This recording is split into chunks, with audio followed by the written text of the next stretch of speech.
vying for a chance to unseat Republican Senator Pat Toomey in November. Now, to introduce the candidates, here's tonight's moderator, Patty Satalia. Good evening, and thanks for joining us. In a little more than 2 weeks, voters will decide which one of 3 Democratic candidates will run for a seat in the them. John Fetterman is mayor of Braddock. Elected in 2005, he is now serving his 3rd term. Fetterman earned a master's degree in public policy from Harvard's in the U.S. He joined AmeriCorps and spent 2 years in Pittsburgh's Hill District setting up the first computer labs in the neighborhood and teaching GED courses to young parents.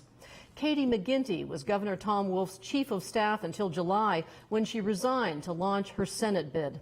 McGinty ran unsuccessfully for governor in 2000. Katie McGinty was Governor Tom Wolf's chief of staff until July, when she resigned to launch her Senate bid. McGinty ran unsuccessfully for governor in 2000. Mental quality under Bill Clinton, the first woman in that role. Protection under Governor Ed Rendell. Previously, she served as chair of the White House Council on Environment. She served on the board of directors of several energy-related firms. Joe Sestak is a retired 3-star Navy admiral and former U.S. congressman. Positions she served on the board of directors of several energy-related firms. Joe Sestak is a retired 3-star Navy admiral and Senator Arlen Specter, who had switched to the Democratic Party but lost the general election to Toomey by a narrow margin. During the Clinton administration, Sestak served as Director for Defense Policy on the National Security Council. He was Director of the Navy's to Toomey by a narrow margin. During the Clinton administration, Sestak served as Director for Defense Policy on the National Security Council. He was Director of the Navy's Anti-Terrorism Unit after 9/11 and the Deputy Chief of Naval Operations. Welcome, and thank you all for joining. Thank you, Patty. The McCourtney Institute for Democracy here at Penn State has teamed up with WPSU to bring you this event. Too often, debates devolve into posturing, catchphrases, and name-calling, instead of serious talk about serious issues. We hope tonight's program provides better information to those who need it most, the voters. Young people bear much of the brunt of our nation's problems, and young voters have already flexed their muscle in this year's elections. Therefore, we've turned over to the students the questions for tonight's debate. Their questions will ask for clear positions on key issues, but they'll also assess candidates' ability to deliberate effectively once in office, even with members of the opposing political party. Voting is not only a right, but also a civic duty, and we hope tonight's debate helps all of our viewers fulfill that important responsibility. Now back to Patty for the rules of tonight's debate. Tonight's questions, as John said, were written and will be asked by college students from across the Commonwealth. Each candidate will have 2 minutes per question, unless otherwise indicated. If candidate at the discretion of the moderator. For our first question, we go to Zoe Hu, a freshman secondary education major from Penn State. Zoe? Thank you, Patty. None of us would be here without the help of a solid background education. What would you do to help public primary and secondary education, especially in low-income communities with fewer local resources? As decided by lots before tonight's broadcast, we begin with Mr. Sestak, please. Thanks, everybody, for being here. And Zoe, thanks for the question. It's actually great to be back here because after I did narrowly lose, I turned down those lobbying jobs and actually came to Penn State to teach a course on ethical leadership and a course on restoring the American dream. And Zoe, we actually studied this question. I have always looked at education as our homeland defense. One other thing that I actually did after I narrowly lost is I worked in a nonprofit where I actually turned my pay into charity, but I worked in Philadelphia in the lower income. And we focused primarily in West Philadelphia. Tough, but a good spot there. Because Drexel University wants to expand, but we don't want regentrification to move people out. And so what we did is focused on pre-K through early childhood. Every study shows that focused on that, you can actually get $1 for input, $7 of productivity. But we also focused upon those who are just about falling off the rails. When I joined up during the Vietnam War era, they used to say the Navy or jail. Well, now, guess what? we actually focus down there on trying to get them back on track in what I call the artisans, and that's primarily our community colleges. And the reason for that, as we tried to link these youth who are getting off the track to those, is because in Pennsylvania, only 5% of our colleges are community colleges. It's a very efficient way, less expensive to get a start, to be a MIG or TIG welder, for example. But across the nation, it's actually 25%. 62% of all our youth in college across America are in a community college. But here in Pennsylvania, because we have such a low number, only about 28%. So those were the two areas we focused in. And finally, Common Core. If instituted properly, Common Core can be an asset of a common standard. But the tests are not to be one where you get to the teacher and that's what you measure. And that's the indication that you're out of time. Thank you, Mr. Sestak. We go to Ms. McGinty. Well, thank you very much. And Zoe, thanks for your question. You know, I'll start just with a little background myself. I was 9th of 10 kids. And in my family, I was the first to go to four-year college.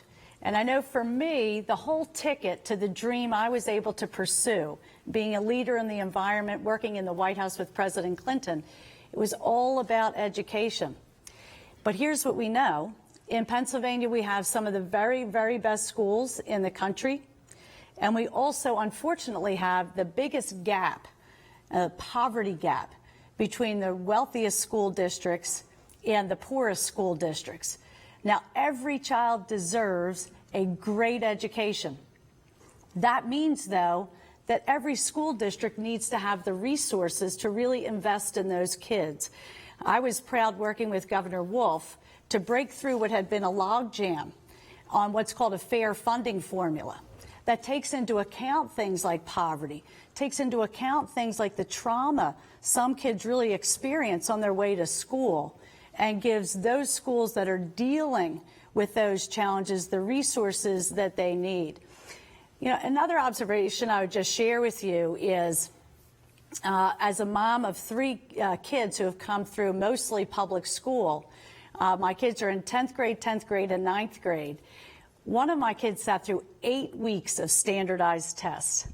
8 weeks of just sitting in the desk, no stimulation, no creativity. That costs millions of dollars and really takes away from the educational experience. As a mom, I want to back down and back away from so much of that standardized testing. And the last thing I want to comment on, you really hit on this challenge we have in terms of the concentration of poverty. We've made progress in civil rights in many respects, but this concentration of poverty we have to take on, and it starts with education. John Fetterman. Zoe, unfortunately in this state and in this country, your zip code often determines your destiny, your socioeconomic destiny. And in my community, that's especially true.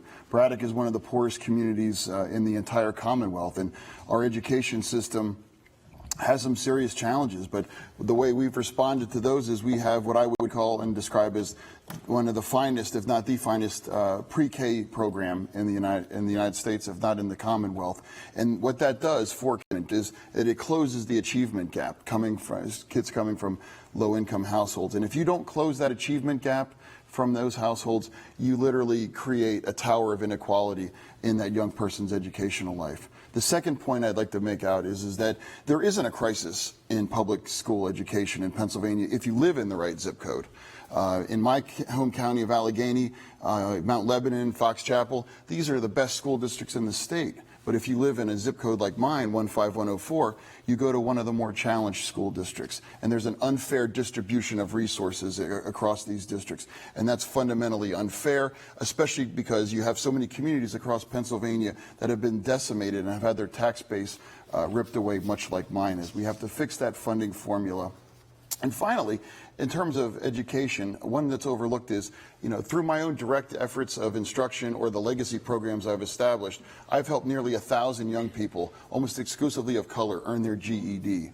And the GED is one of the most overlooked economic development tools. It's one of the most overlooked educational tools in this country and in this state, because every person who earns their GED will earn $200,000 over the course of their working life without. And without a GED, you're frozen out of higher education opportunities, community college, barber school, electrician, you name it. So I have a comprehensive experience in dealing with those issues in a community of color with low resources like my own.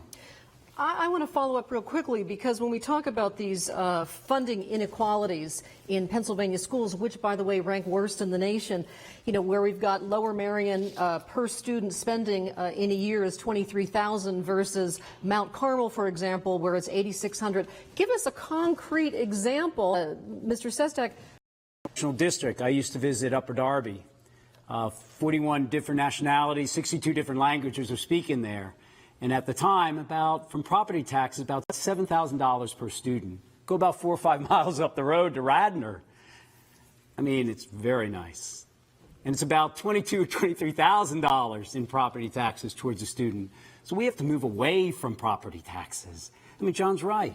You should not be judged upon where you lived as far as funding going towards it. And here's why it's most important to this issue of income inequality. Half the children under the age of 3 years old are children of color. If they don't get, and so many are in these impoverished areas, if they don't get a fair opportunity, because in 15 years they're our largest national asset in terms of numbers, if they're not our largest national asset in terms of quality of education as well as health care, we, the United States, don't make it. And I'm going to stop you there.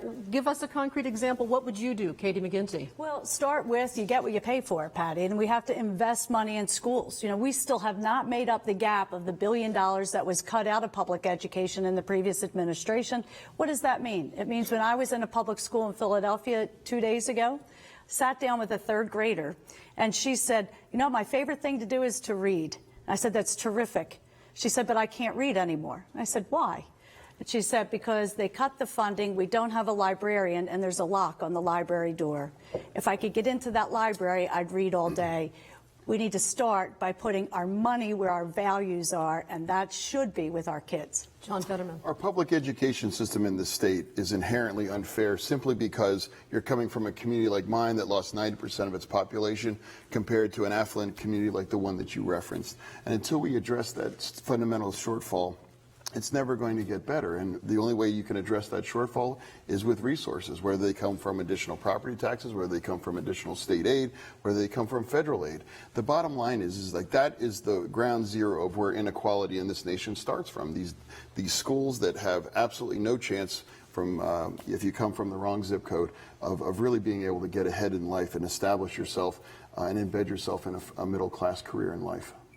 All right, we go now to Ethan Paul. He is a sophomore studying economics and political science at Penn State. Ethan? Thank you. The gap between the annual earnings for the wealthy versus the rest of the middle class has been consistently rising since the 1980s. Many think this income inequality is behind both anemic growth rates and political unrest. Do you agree? And what solutions do you offer that will help to close this gap? First to Ms. McGinty, please. Ethan, you really put your finger on it. One of the greatest crises we have in this country is the fact that people are working hard, but they're not getting paid a decent wage for that hard work. You know, I saw a statistic just the other day that said since the supposed end of the Great Recession, 75% of households in this region are actually earning less. We have families now, remember, in the Great Recession, caused by the Wall Street stuff that we saw, the behavior there, led to 5 million Americans losing their homes. Americans lost on average 40% of all their assets. But I think your insight is exactly right. The way we begin to drive that forward is we pay people a decent wage for the hard work that they are doing. I've been on the forefront pushing for this fight for 15 to make sure we're at least starting there and then making sure that that $15 an hour would increase with inflation, number one. Number two, I believe my mom worked at nights in a restaurant. We should get rid of this sub-minimum wage and have everybody starting off at something halfway decent. Equal pay for equal work is vital. And guess what? That would add almost $500 billion of new economic activity if we paid women the same wage for the same work that they are doing.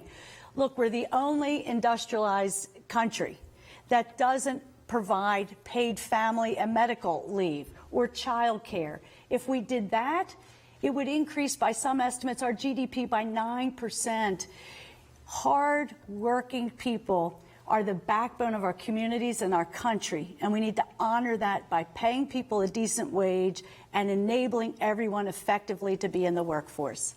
Mr. Fetterman. Ronald Reagan ushered in massive tax cuts for the wealthy, and that began a massive transfer of wealth from the middle class to the top 1%, and that's been going on for the last 30 plus years. You know, if somebody, you know, one of the criticisms is, well, inequality is a one issue kind of candidacy. It's like, if you think inequality is a one issue kind of candidacy, you don't get inequality and how pervasive it is in this country. You know, why, when the mills closed in my part of the state in the late 70s and early 80s, it was, well, that's capitalism. Good luck with that. You know, I hope you find a new job. But when the financial collapse in 2008, 2009 occurred, it was, how many billions of dollars do you want? How fast can we get it to you? And, oh, you want some $1 million bonuses on top of that to retain your employees? That's fine as well, too. Why do we in this country value tech jobs, over blue-collar jobs? And it's a fundamental bias that we have in this economy. And we in this nation have to realize that until we provide good quality manufacturing jobs. Why aren't iPhones manufactured in the United States? Because of tax policies, because of incentives, because corporations make more money when they manufacture these things overseas. We need to restore manufacturing to this country and to this Commonwealth. And until we do, by getting money out of politics, the 1% is always going to rig the game. And all that started back in the point when you referenced back in the early 1980s. All right, Mr. Sestak. Ethan, thanks. And yes, I think it is the primary scourge of why people are, quite frankly, so distrustful of the system today, the establishment. Probably why a lot of them, unfortunately, being attracted to Donald Trump, where they see him railing against the system that they know isn't working for them. And it isn't. Look, today, the majority of American working families are earning $2,000 less in real income and benefits than they did in 1999. And of those working families, a 20% increase have their partner, their spouse, also working. Working harder, not moving. And so I think that is the epitome of it. And it's great that we've seen this income inequality issue raised to a national level in the presidential debate. But it isn't just about distribution of wealth and just about having better benefits. There's that. I mean, since the 1960s, corporate taxes used to be about 30% or so of all federal income. Well, no longer. It's about 9%. As we've watched Apple and others move places overseas, or Pfizer trying to do another inversion so they don't pay any taxes here. We got to stop that, but it's more than that. To fix it permanently, not just take care of the fever, but what causes it, you need economic mobility. That's the course I taught here at Penn State. What you have to do is the question, Patty, you brought up, education. My gosh, students today, you are going to pay over the next 8 decades, anybody who gets a loan from government, $123 billion extra because the government's going to make a profit on you. What? Because it's got the wrong interest rate in it.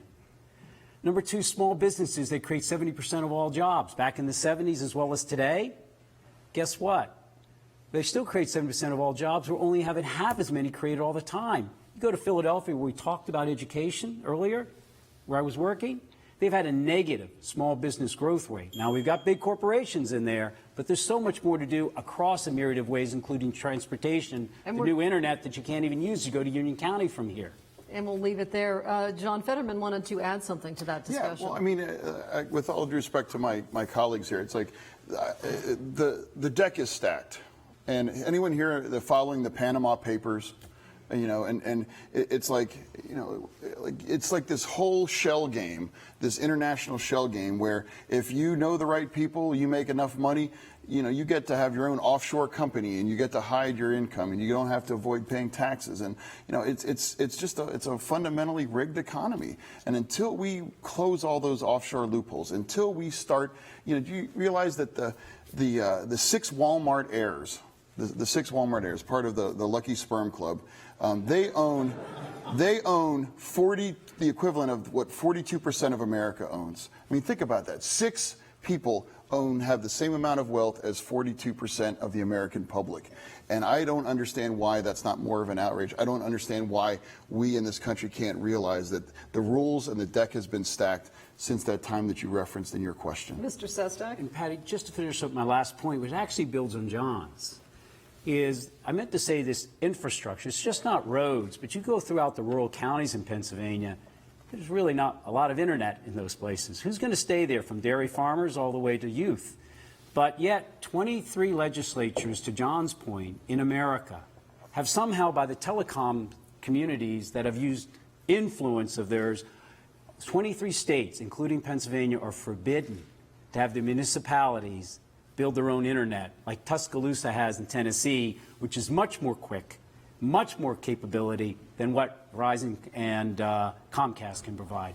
The fix is in many places, and his point is And I'm going to leave it there. You have a couple of second comment, Ms. McGinty. Well, look, right now we all know that manufacturing jobs are good jobs. We need to bring them back to the United States. But we have to recognize that service jobs also need decent pay, decent benefits, decent wages. And I've been proud to be out there with janitors, nursing assistants. They break their back. And you know what? I'm going to stand for the right to organize and collectively bargain. Pat Toomey would like to wipe out unions that have had the back of hard-working people. That's got to be part of the equation for people to be able to have strength of numbers, to be able to stand up and negotiate for themselves, manufacturing and back-breaking service jobs as well. Let me just say this, Katie. You said that you are for 15 as a minimum wage. We all know that the federal minimum wage hasn't been raised since 2009. It's $7.25. John Fetterman, how do we get to $15? I know you agree, and on this issue, the three of you are like-minded. Well, I mean, how do we get to $15 an hour? We make it $15 an hour. I mean, I know that sounds simplistic, but this idea, like I was contacted by a union in Erie, and they said, we really want you to kind of shine some light on our situation. And I met a gentleman who is a housekeeper, and he makes $7.75 an hour. And when you take out all his deductions, and they're significant, he comes home every 2 weeks after breaking his back for 80 hours for over 2 weeks, $357.93. Who here among us would like to clean hotel rooms for 80 hours and walk home with $357? Why do we in this country pretend that you can live off of $8 or $9 or $10 an hour? And the end of the day, we pay for it as a society because this man and so many others, is on food stamps as a result in public assistance. You have 30 seconds, Mr. Sestak, if you'd like to add to the conversation. I voted for that $7.27 when we went to Congress, three-tiered approach. But again, if you look at it, we can go to $10.80 immediately. Why? All studies have shown that if you raise the minimum wage to no more than half the average hourly wage, no jobs are lost. New Jersey did that. Coterminous to the county borders of Pennsylvania, no more jobs are lost. And then index it to inflation, and as wages increase as it gets in that three-step approach like we did down in Congress a few years ago, up to that 15-hour wage. And we'll leave it there. We need to go to our next question, which I think is a great segue to that question about income inequality. This is from Tyler Schwartz. He is a freshman history major at Lafayette College. Go ahead, please, Tyler. Thank you.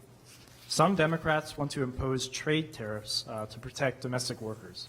However, these trade barriers could eventually cause domestic job loss, higher prices, and aggravated foreign relations. Do you think the potential long-term costs of imposing these trade barriers are worth taking to protect domestic workers? We begin with Mr. Fetterman.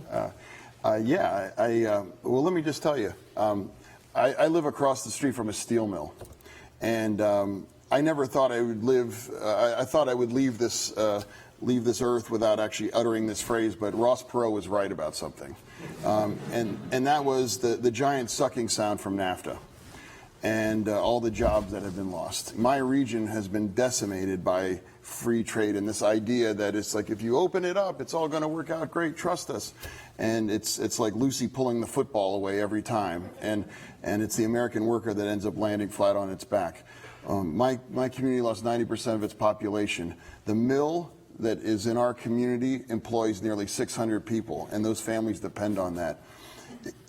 The Chinese actually hacked that plant to steal some of those secrets. We need those tariffs. U.S. steel stock price a couple of weeks ago was down below $8 a share. You know, they prove that these companies are dumping their products in our country. And if we don't protect our industries, they're gonna go, like just most of them have already. We have to protect our industries, because if we don't, and that mill in my community, for example, closes, as mayor, I'm gonna wake up one morning and say, okay guys, what do we want today? Police officers or crossing guards? You know, we need to preserve the manufacturing jobs that we have left in this country. Certainly no more, that's more urgent than in my part of the state. Mr. Sestak. The answer is, at times, yes, you're right, it's wrong to do. Other times, it's right to remove those trade barriers. For example, some of the trade agreements, and my doctorate was in political economy. And so I look at this issue very seriously. It's why NAFTA was not the right trade agreement, nor do I support TPP when you have 8 of the 11 nations out there with a minimum wage of $3. And as John spoke about, the intellectual wealth that has been stolen from China is not protected in the TPP. It's been called the greatest transfer of wealth by the head of the National Security Agency, as China not just tries to steal defense secrets, but the new technology for solar power panels, as it did recently in Oregon. And those protections weren't there. But if we can get better trade agreements that are fair, we can actually at times lower our prices, but they need to be fair. The other issue is we have to look at this world a bit differently also. It is a globalized world. There's no longer arms races like with the Soviet Union, but there is economic races. And today, if we can get a fair TPP that can bind to us, those nations out there, from Vietnam to Japan to others, that have had 4 naval conflicts already with China, as it's dominated the South China Sea as inland waterways because it wants the $19 trillion of cubic feet of natural gas under it, and has set up an infrastructure bank to try to bind others to it and set the rules of the road unfairly, then we have problems. There's a lot of work that needs to be done also in other areas. Let's just take rare earth minerals. Everyone's cell phone here, who Patty said turn off, every munition that our United States military uses has a rare earth mineral in it. And guess who has the monopoly? China. And when we got upset at Japan, it closed it off for 4 days and its market plummeted. So there's a way that we have to be able not just to say trade barriers, but for us to set these things up fairly. And we're going to leave it there. Thank you. Ms. McGinty. Well, thanks. I mean, I think for 30-some years, we've been kind of throwing this Hail Mary pass, that just one more trade deal, and finally we'll get equal treatment and be able to access markets and be able to grow our economy. But what we've seen is this parallel trade agreements, loss of manufacturing, and loss of the middle class in this country. So I think we need to try something different. You know, I've lived and worked overseas, and even on the deals that they say are working, what does it mean? Well, it means that contracts are not honored. It means often that you have to hand over 50-some% of your company to a domestic company and form a partnership. And, you know, I was a chemist and very much involved in technology, renewable energy technology. You have to hand over the secrets of your technology as well. So it hasn't really worked well. One of the things that also concerns me is the details of some of these trade deals. Now, these are 600- and 700-page, very complex deals.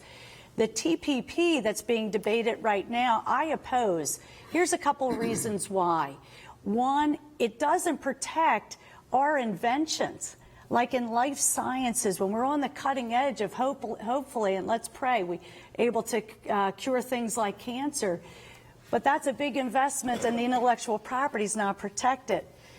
What it also does is when we pass environmental laws or labor laws increasing the minimum wage, it enables other countries to have a say in our laws and maybe undermine our laws. I think we need to invest back in the American worker. I think when it comes to a skilled workforce plus technology like 3D printing and robotics and nanotechnology, nobody should beat America, the American workforce, and I'd prefer to see that we gather the force of Congress to make those investments so that we compete and win. Let's drill down on this a little bit further. Should NAFTA, and I'll begin with you, Mr. Fetterman, should NAFTA be renegotiated or terminated? And when you talk about the TPP, the Trans-Pacific Partnership, could it be shaped in a way that it would benefit Americans in terms of jobs and pay? I don't really see how it could, because you're asking American workers, which are the most skilled and which are the most professional in the world, to compete with people that they're paying 75 cents an hour, and there's no environmental regulations, there's no employee rights, there's no all these things that we have to compete with, and these trade deals rely on the rules of the game that are stilted in the favor of the companies, stilted in the favor of the wealthy people that are behind these agreements. So, fair trade, free trade has never been fair trade. Certainly that's no more true in my part of the state. And until we're able to get money out of politics and really negotiate, until we value manufacturing jobs the way we do high-tech jobs. Nanotechnology is great, but tell that to a guy that's been working at the Edgar Thompson plant for the last 26 years that's worried about losing his job. Renegotiate NAFTA or eliminate it? Well, I mean, listen, I think that our priorities need to be really focused on the things that right now, right here, will drive our economy forward and create good jobs here. There's only so much bandwidth Congress has, and right now it's not much bandwidth, and the likes of Pat Toomey, it's all obstructionist bandwidth. Instead of diverting attention to something that hasn't worked in 30 years, as a United States Senator, I would want to be pushing for things like a major investment in infrastructure.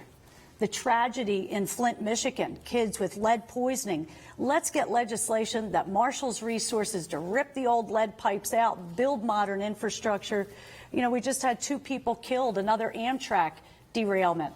Let's marshal Congress to invest in that infrastructure and make sure that we've got a modern economy that can create good jobs and put people to work building that. That's what I'd focus on.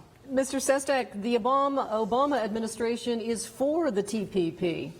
What's your stance here, whether we renegotiate NAFTA or eliminate it, and how we go forward with regard to the Trans-Pacific Partnership? You can't renegotiate it a couple decades ago. You could start a new one if you wanted to, but it's impractical. But TPP, yes, renegotiate. Why? Because it is our moment now to do so. Look at it this way. Manufacturing is about to come home. China, because of its one baby policy, is in a race for time before it's older than Pennsylvania. It is actually going to have about 30 years before it's so old that it doesn't have the prowess, and it knows that. Second, over the last 8 or 9 years, its wages have increased in double digits, 15% every year. I know someone who's already closed 8 factories there and brought 6 to America, 1 to Vietnam. People are beginning to come back. And the issue here for us is to insist upon things that help us, like the Export-Import Bank that Pat Toomey wants to close down. That helps small businesses, not just GE up in Erie, but 92% of all accounts receivable, for example, in the Export-Import Bank, which gives us a fair level playing field for someone who wants to sell overseas, because 62 other nations do this, actually are by small businesses. To the last point also is that gets back to the question, Zoe, you began. Are we ready with the artisans, those who use their hands, the nanofabricators of the future, to be able to get to the community colleges in an effective way to be ready to do that? And we don't have that. Sestak, and give Mr. Fetterman another couple of seconds. Pennsylvania has a roster of broken communities that is a tribute to bad trade deals. To try to renegotiate them is beyond, the damage is already done. We need a new way of looking at it, and we need to reevaluate, and we need to reprioritize. And putting these forgotten communities in Pennsylvania first is the first step. All right, and we're going to move on. We have a question now. This one from Jordan Todd. He is a senior majoring in political science and sociology at Penn State. Go ahead, please, Jordan. Thanks, Patty. Historically, Pennsylvania is a very purple state. Most voters are not at the partisan extremes, but in the middle. What will you do to reach out to these moderate voters? And what will you do to reach out to these moderate voters, he asks. And we begin with you, Mr. Sestak. Jordan, great question. You know, after I narrowly lost my Senate race, I went back to all the counties to say thank you, all 67 of my volunteers. You know, I was in Elk County, and we finished saying thanks to the volunteers, and we went to a place to go to eat. Now, in Elk County, you don't find a Starbucks in every corner. It's a wonderful place. So we finally found, well, okay, it was a bar, advertising barbecue. You know, we walk in, everybody has their NRA sticker. We go in there, the jukebox is playing around. I sit down with a wonderful man who's just now graduated from Stanford Law School. And I said, boy, this barbecue's pretty good. He says to me, hey, Congressman, if I wasn't hanging with you, I wouldn't have gone into a place like this. And I backed away and I said, wait a moment. These are my sailors. If my party doesn't understand that we may not get their vote, but to respect where they come from, how can we have the mantle of leadership? I represented a Republican district, 2-1 almost.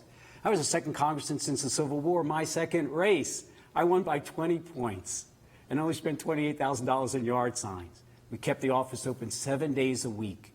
A government of the people worked for the people. 18,000 of my fellow constituents walked in. They walked in. That's larger than 98% of all the cities, boroughs, municipalities in Pennsylvania because it was recession and we took care of them. And they had my back. They revoted to come in. It is a purple state. I did 800 events for others between 2011 and 2014. Two-thirds were in the rural places. We have to understand, I serve with them in the military. They're great. Sometimes you just address issues from where they come from. Like the Affordable Care Act when I'm there. I say, hey, do you know those who are the uninsured, because they go in the emergency room, that cost gets given to an insurance company and they put it on you. You're paying $2,000 more. If they get covered and pay a little bit, you don't have to pay that. Come from their viewpoint on these issues. We'll leave it there. Ms. McGinty? Well, thanks. You know, where I start with on this question is I remember back to my household growing up. 13 people under one roof, 3 bedrooms, and my mother, after cleaning that house all day, would go to work at night as a hostess in a restaurant. Now, trust me, the McGinty household was a no-complaint zone. And that meant that early on, I had to learn how to work it out and figure it out. In my professional life, it's kind of helped, and it's helped a lot. Because when I became Secretary of Environmental Protection, I was bound and determined that Pennsylvania would be a leader in renewable energy and energy efficiency. And the Republican legislature looked at me and said, we're a coal state, that's all we're about, we're not into the windmills thing. You know, but I sat down and I listened to them. I said, well, what might move you? How about if I make it about jobs? And I kind of had a bet with some of those legislators. And you know what? I went out and I found the biggest companies in the world, and I persuaded them and attracted them, and okay, I wouldn't let them go till they said yes, but they agreed to locate in Pennsylvania. It was 3,000 new manufacturing jobs. By the end of my tenure, we were one of the leaders in the country in wind jobs, third in the country in solar, and Pennsylvania became the first coal state to pass renewable energy legislation and require renewables. So sometimes it's about listening to somebody else's perspective.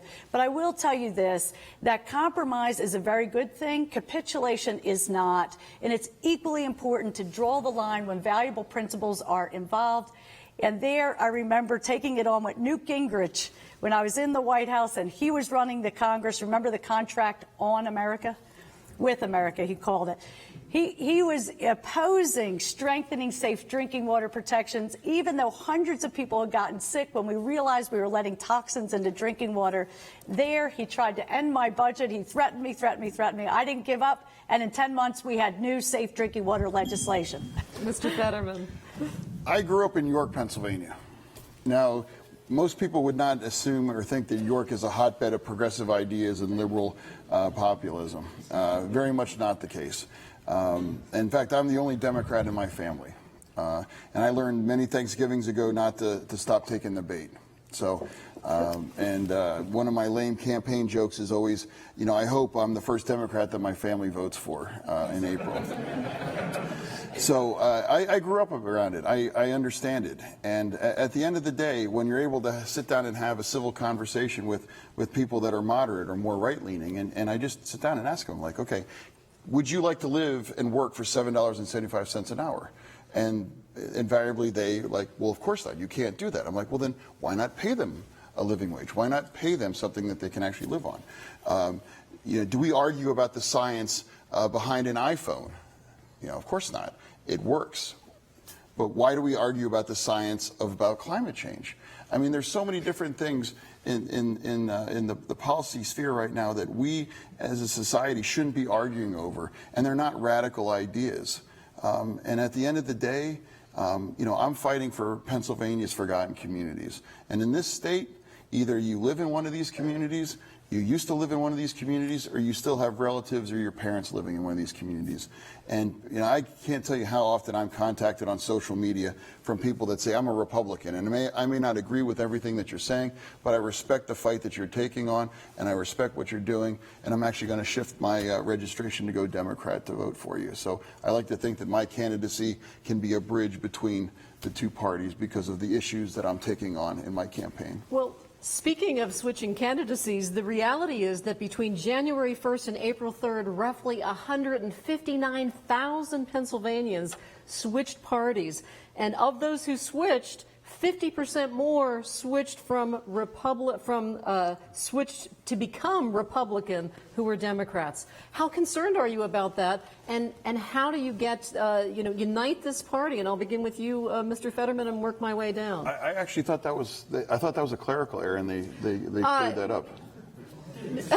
No, I mean, honestly, I read the article you're talking about, but the final number, no, this is the correct number, 159,000 Pennsylvanians. Well, I mean, of course, whenever the red number goes up, that's a source of concern, and as a blue guy, and you probably could assign that to the Donald Trump phenomenon. And to me, what I think the Donald Trump phenomenon is behind is that it's a group of people that felt like they've been left behind, and Donald Trump is their collective finger to the rest of the world. And it's like, you forgot about us, and this is the message that I have for you, this bombastic carnival barking, and they don't really care what the ramifications are. So of course it's a concern to me, but at the end of the day, Pennsylvania always does the right thing, at least it has in the last several elections for president. Ms. McGinty.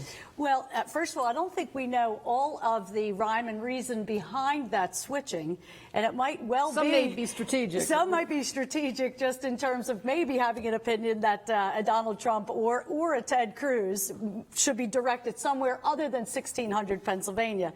But I do think this is part of a bigger issue that we all need to keep our eyes on, and that is the fight to make sure one person, one vote is really real. One of the things that is very healthy that has happened in this Commonwealth with our new governor is getting rid of the last governor's attempt to keep people from the polls with voter ID and now have online voter registration. More than 300,000 new voters have registered. The other thing is, this fight's not over. Pat Toomey is trying to make it so that President Obama can't appoint a new Supreme Court justice. Part of that's about voting rights, folks. Did you see the lines in Arizona just in this voting season? People waiting for 4 hours. Look, I'd love to believe that was just a fluke, but I've been around this block, and that's about people trying to keep people from the polls. This whole issue is really important. It's fundamental to our Constitution and our country that we fight for the integrity of one person, one vote. You look like you wanted to add, and I'll get to you, Mr. Sestak. Okay, Mr. Sestak. Thank you. This definitely is another representation of what I think is a much larger issue. Look at the United States Senate. In 4 years, it's gone from 60 to 40, 60 Democrats, 40. In 4 years, now it's all the way down to -6. Where are the titans that once roared in that Senate, like a Kennedy? Good senators. But where are they roaring? I watched Rubio Cruz get down there within a month. They had a bully puppet. You can disagree with them, almost equal to the presidency. Tell me, across this great state, what official statewide has ever held an open town hall like the old days? I walked across the state, 422 miles, held up my combat boots I'd worn on the ground in Afghanistan when I headed the Navy's anti-terrorism short mission, nothing like the Army, the Army Marines. And I said, I'm going to walk across the state, an event every day, from fair pay for women all the way to seniors and protecting their Social Security, day and day and day after. And a Republican came out as I was walking through one place, Palmar, where I did an event at the Sinkhole Saloon to emphasize infrastructure. And he saw me and he said, Admiral Sestak, I'm a Republican, but I love what you're doing. Those 800 events and being out and about, where are the people doing that? We're going to leave it there, Mr. Sestak, and go to our next question. This one comes from Alexa Ain. She is a sophomore at Penn State. She's majoring in political science. Thank you, Patty.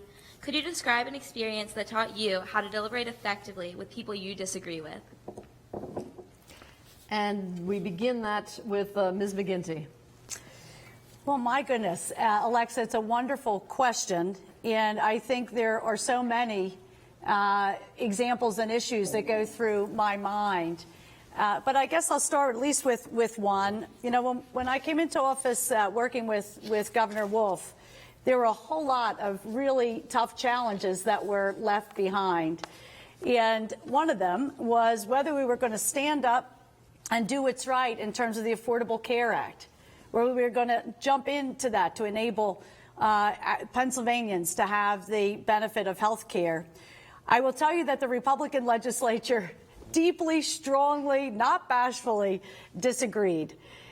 But, you know, I knew it was the right thing to do. The governor knew it was the right thing to do. So we did a couple things. And it was about first sitting down and listening.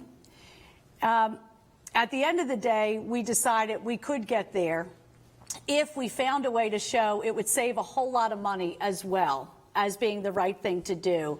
And at the end of the day, we put this together. It was very complex. It was hard to do, but it not only covered now 600,000 Pennsylvanians, but we made it so that it actually saves us $500 million a year. And we had to change some of our approach in terms of getting there. Another example along those lines, in terms of saying, look, let's make sure everybody has the dignity, the opportunity for health care, but getting there with cutting costs. A lot of people, like my mom and dad, I think they would like to have had a better option in terms of home and community-based health care, but expanding things and offering a new benefit the Republicans were not going to go along with. Here's what we learned. If you give people the dignity of that option to stay independent, to stay functioning in their home and community, it's the right thing to do, and it's like only 10% of the cost of institutional care. The easy thing would have been to just do it. We wound up in a better place, I think, because of people's input. John Fetterman. Sure. Disagreeing with people. I'm from a smaller town in western Pennsylvania, and I was elected in 2005 by one single vote, the difference. And that's a pretty close election, and I also like to point out that I voted for myself. I'm not the only person in the leadership position in my community. I actually also have a borough council, unfortunately. And that group of people, they weren't fans. There wasn't the John Fetterman fan club when I took office, needless to say. In fact, they actively campaigned against me, and on a very small scale, it was much like the obstructionism that President Obama faced when he took office, in terms of he could come out for lazy Sundays, ice cream and puppies, and they suddenly can't stand all three of them. So. So that's the kind of headwind that I faced when I took office, and at the end of the day, I tried to work with them, but it was abundantly clear early on that I wouldn't be able to. So we were able to just actually kind of work through them and work around them, and unfortunately, we were able to find a lot of common ground, and I think that's an important lesson: is that sometimes you can't find common ground, and through our efforts.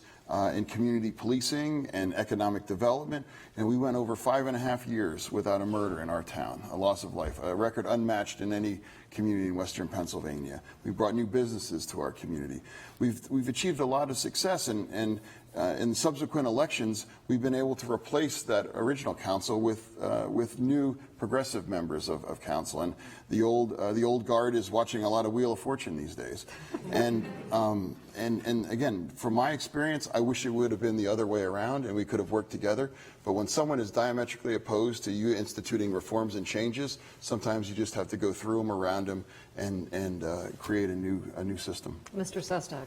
The one that most stands out in my mind is growing up with my 6 sisters, but it was tough. The real one was, however, Alexis, was in Congress.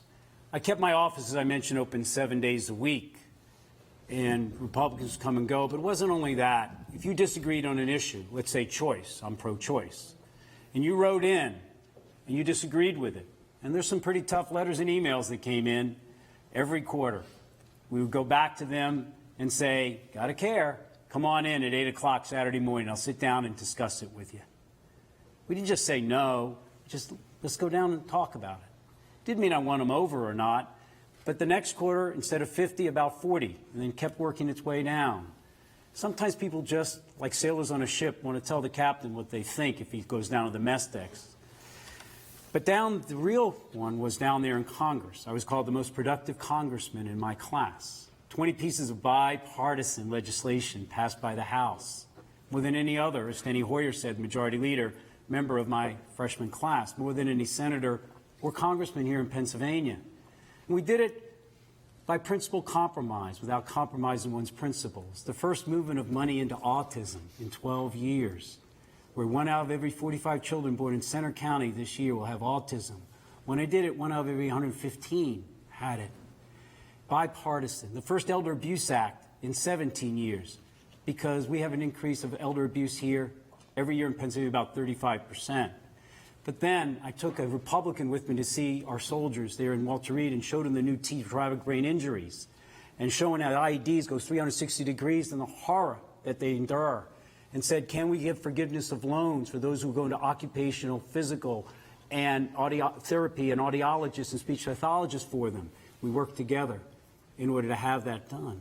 And There's a way to do it. We're going to leave it there. We go to Paul Nessler, who is a sophomore studying international politics at Penn State. What's your question? Thank you. Would you support or sponsor any legislation that limits the donations of wealthy donors and large corporations that have been increasingly dominant since Citizens United? And 1 minute each for this. We begin with Mr. Fetterman. Answer to your question in a hell period, yes period. Yes. Citizens United, I think, is the single greatest threat to our democracy. I have a 7-year-old son, and I don't want to have to tell him when he turns 18 that it's going to cost $4 billion a year to run for president. And really, I think that's the track we're on if we don't reverse Citizens United. My campaign, I'm proud to say, is grassroots powered. The average donor of my campaign is about $26, and we raise the overwhelming majority of our donations online, and that flies certainly in the face of certainly some of my opponents up here on the stage. And at the end of the day, that's the only way that I think you should have campaigns, is that you should be beholden to the people and your donors. And these donors, I don't want to spend more time with him because he can give me a check for $2,700 versus him because he can only give me $27. Each vote is important, each perspective is important, and money distorts that. Mr. Sestak. Yes, when I got to Congress, I submitted a piece of legislation for public financing of campaigns. Didn't go anywhere, tried to, but of course it might have even been ruled unconstitutional. But I also turned down a $1.2 million lobbying job from natural gas industry. 433 congressmen and senators have taken those lobbying jobs. Many who work in Harrisburg do it. It's a revolving door. It's legal, but you're telling me that that's proper, that's service? Money is insidious out there. I submitted a bill that said when Citizens United passed that, hey, look, at least the corporations should have the shareholders vote upon it. And like John, because as you know, the power brokers in the Democratic Party down in Washington, D.C. are opposed to me. 98% of my contributions, probably since they shut me down, are less than $200, unheard of in a Senate race. So yeah, money in both parties is quite insidious. Ms. McGinty.